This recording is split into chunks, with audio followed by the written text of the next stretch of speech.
তো বন্ধুরা, অবশেষে কিন্তু একটি চাঞ্চল্যকর তথ্য উঠে এসেছে।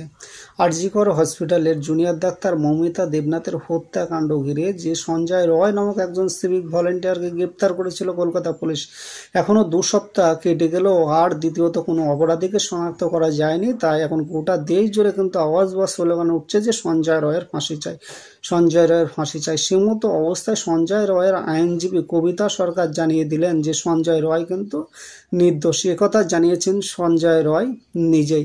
কবিতা সরকার হচ্ছেন শিয়ালদা সিভিল সার্ভিস অথরাইজেশনের আইনজীবী। তিনি দক্ষিণ 24 পরগনা থেকে কলকাতার 13টি থানার আন্ডারে কিন্তু কাজ করে থাকেন। তো সঞ্জয় রয় কিন্তু পলিগ্রাফ টেস্টের জন্যও কিন্তু অনুমোদন দিয়েছে। তিনি বলেছেন যে পলিগ্রাফ টেস্ট হোক, তাহলে আসল অপরাধীদের কিন্তু নাম উঠে আসবে আর অপরাধীকেও কিন্তু শনাক্ত করা সম্ভব হবে।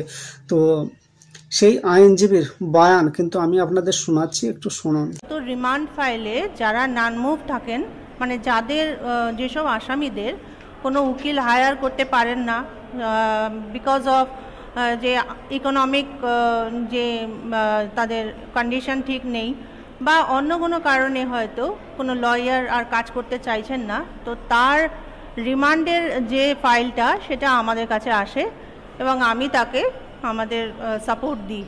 তাই এটা হলো আমার একটা ডিউটি যে নান মুভ যেন কোনো ফাইল না যায়।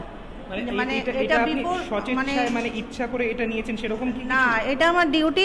মানে এটা অটোমেটিক্যালি আমার কাছে এসেছে, যেহেতু এই ফাইলটা ফার্স্ট প্রোডাকশানে নান মুভ ছিল and today is his second production.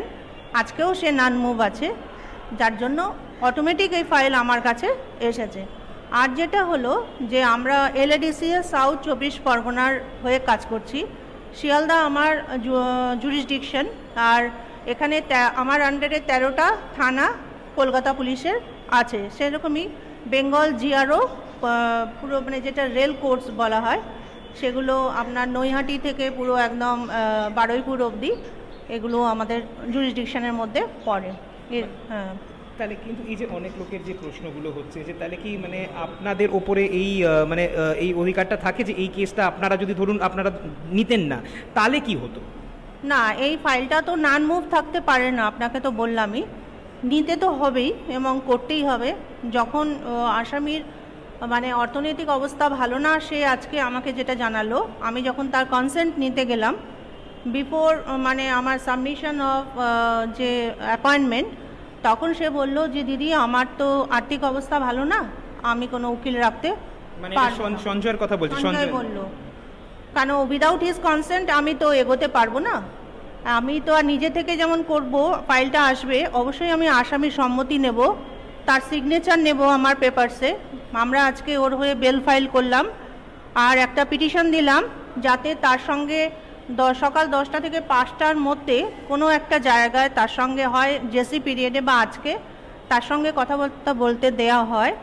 আর এই কেসের ব্যাপারে তার কি মতামত বা জিজ্ঞাসাও আমাদের কিছু আছে, সেইগুলো আমরা যাতে জানতে পারি। তো সেই ব্যাপারে একটা পিটিশন ছিল। আর একটা হলো যে পলিগ্রাফ টেস্টে তার সম্মতির সময়ও আমি উপস্থিত ছিলাম এবং তার সম্মতি সে দিয়েছে। টেস্টের ব্যাপারে সব কিছু আমরা তাকে আমি তাকে বুঝিয়ে বলেছি এবং সে রাজি হয়েছে। কেন সে রাজি হয়েছে না, সে বলছে যে আমার ওপরে যে চাপটা আছে যে আমি করেছি, আমি চাইছি সত্য সামনে আসুক আর আমি এই কেসে ইনভলভ নই।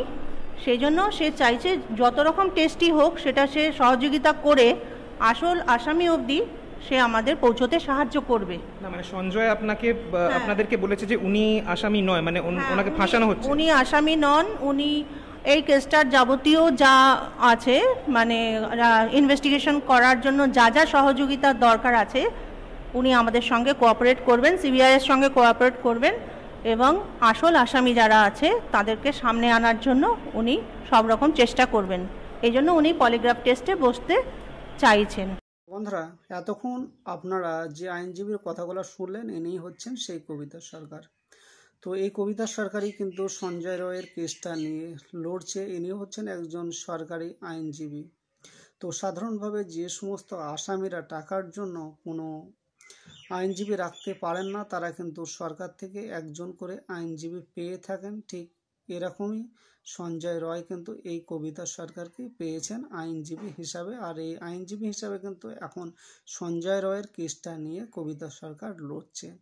তবে কি অপরাধী না এটা জানার জন্য কিন্তু আমাদের এই ঘটনার শেষ পর্যন্ত অপেক্ষা করতে হবে।